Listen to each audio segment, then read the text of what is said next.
Imagine a massive solar array basking in the intense midday sun of the Sahara Desert.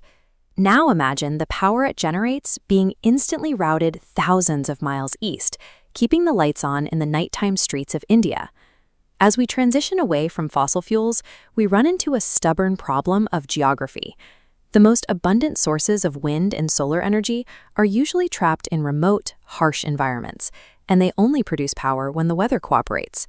The places that generate the most energy are rarely the places that need it most. To bridge that gap, engineers are proposing a massive piece of infrastructure known as the global supergrid. This is a continent-spanning network designed to move gigawatts of electricity across time zones, balancing local weather fluctuations with international supply and demand. This map shows how regional energy markets operate today. If a wind farm in the North Sea produces a massive surplus on a windy afternoon, that excess power is largely trapped locally. As long as these regional borders remain hard barriers, trillions of kilowatt-hours of clean energy stay stranded, while distant cities continue to rely on the fossil fuel plants that can actually reach them. You can't just build longer traditional power lines to solve this. Our existing grids rely on alternating current, or AC. Over vast distances, the natural capacitance of underground and subsea cables starts to absorb the AC wave. The cables draw massive charging currents, leading to severe power losses before the electricity ever reaches its destination. The solution is to abandon the alternating wave entirely and rely on high-voltage direct current, or HVDC.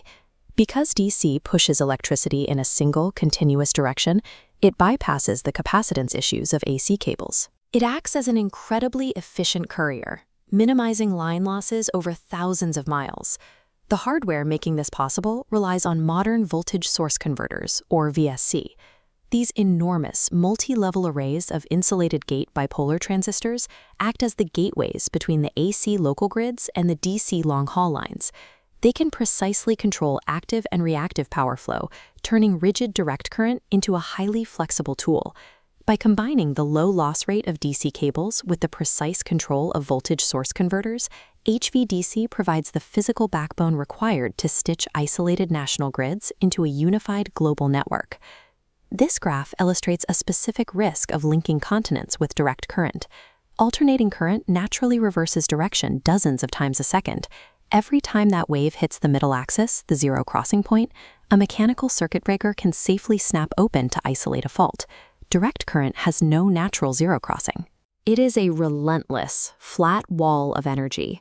If a short circuit happens on an HVDC line, the grid voltage drops sharply, and the current spikes to catastrophic levels in a matter of milliseconds. Because there is no natural pause in the flow, that surging current overloads the delicate transistors inside the voltage source converters and destroys the physical electronics before traditional mechanical breakers even have time to react. We saw exactly how fast a modern system can fail during the Iberian Peninsula blackout in April 2025. This chart details the region's installed capacity on the day of the blackout. The grid was running on nearly 66% renewable energy. While great for emissions, it meant the system was missing the physical inertia provided by heavy, spinning fossil fuel turbines. That mechanical resistance naturally slows down frequency changes, acting as a buffer during sudden disturbances. This map shows the fallout. At 12:32 p.m., a minor loss of generation triggered an inter-area oscillation. Because the weak, inverter-based grid lacked physical inertia, voltage spiked sharply. In less than 20 seconds, Spain and Portugal lost synchronism with the rest of Europe, severing interconnector ties and plunging the peninsula into the dark. As we retire spinning turbines and wire our nations together with low-inertia DC cables, the grid becomes highly sensitive. A fault in one region can ripple outward at the speed of light, dragging neighboring countries into cascading failures before human operators can even read the warning on their screens. The physics problem is daunting, but the software problem is just as complex.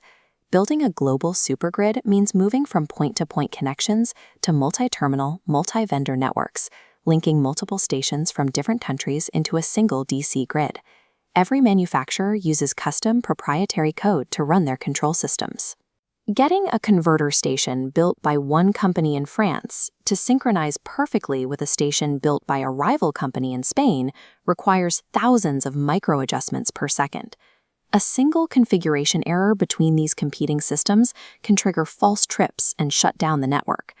Relying on this much interconnected code introduces severe cybersecurity vulnerabilities. If power grids are entirely digitized and linked across borders, a firmware bug in a remote terminal unit is no longer a localized issue. It becomes a potential vulnerability that could be exploited to manipulate protection settings and drop the voltage of an entire continent. Sharing electricity at this scale requires immense international trust. Tying a nation's economic survival to foreign software and remote power generation means accepting that an error, or a deliberate attack, thousands of miles away could instantly take a local power grid offline. To prevent those catastrophic DC faults, engineers developed hybrid solid-state circuit breakers. These devices combine a mechanical switch with a secondary path of power electronic semiconductors. When a fault occurs, the semiconductor path instantly commutates the massive current, creating an artificial zero crossing point. This allows the mechanical breaker to open safely, isolating the fault current in exactly 2 milliseconds. To replace the lost physical stability of old power plants, grid operators are deploying grid-forming control software. This software forces the inverters on wind and solar farms to artificially mimic the heavy, rotating inertia of a massive physical turbine. By pairing hybrid circuit breakers that can outrun an electrical explosion with grid-forming software that anchors the frequency, grid operators finally have the tools to control the extreme physics of an asynchronous multi-terminal network. The hardware is ready, and the build-out has already started. Europe is developing multi-terminal offshore hubs to pool wind energy across the North Sea, while China has successfully activated the Changji-Guquan line, pushing 12 gigawatts of power over 3,200 kilometers of ultra-high voltage direct current. Financing the rest of the network is the final hurdle. Annual global investment in grid infrastructure needs to jump from roughly $400 billion today to over $600 billion by 2030 to lay the physical cables and install the necessary voltage converters. That upfront capital is staggering, but the math strongly favors building it. By efficiently trading power across regions and eliminating the need for redundant local backup generators, a tightly integrated global grid is projected to save the global economy $1.3 trillion. While energy storage and industrial efficiency are vital, the physical ability to move power across borders is what turns those individual efforts into a functional whole. Building this HVDC supergrid is the infrastructure required to link the world's resources into a single, seamless energy internet.